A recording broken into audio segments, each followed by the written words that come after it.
پہلی شرط اول، وہ فارسی کا شعر مجھے یاد آیا کہ در رہے منزل لیلا کے خطر ہاش بسے، شرط اول قدمی نست کے مجنوں باشی۔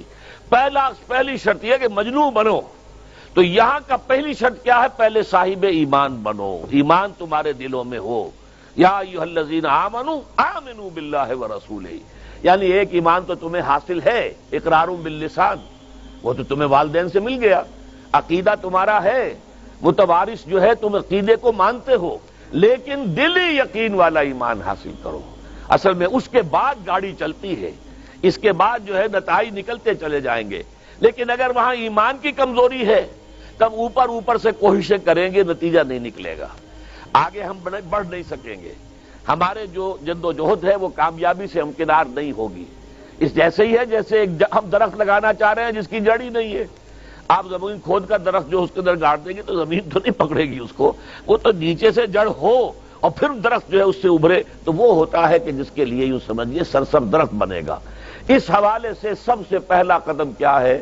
ہم اپنے گریبانوں میں جھانکیں، اپنے دلوں کو ٹٹولیں، وہ یقین والا ایمان ہے یا نہیں؟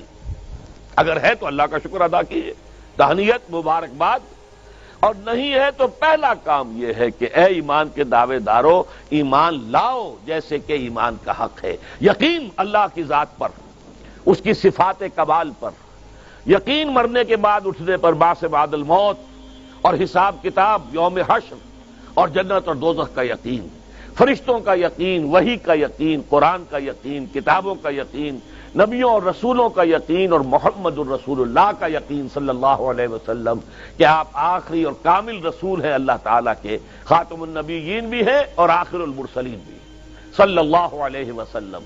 یہ یقین پہلے پیدا ہونا چاہیے۔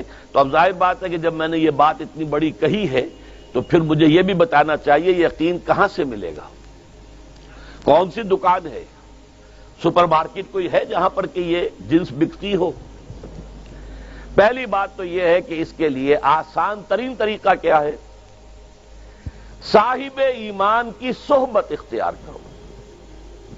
جیسے آپ بھٹی کے آگے بیٹھیں گے تو حرارت پہنچ جائے گی، آپ برف کی سل کے قریب بیٹھے ہوں گے ٹھنڈک پہنچ جائے گی۔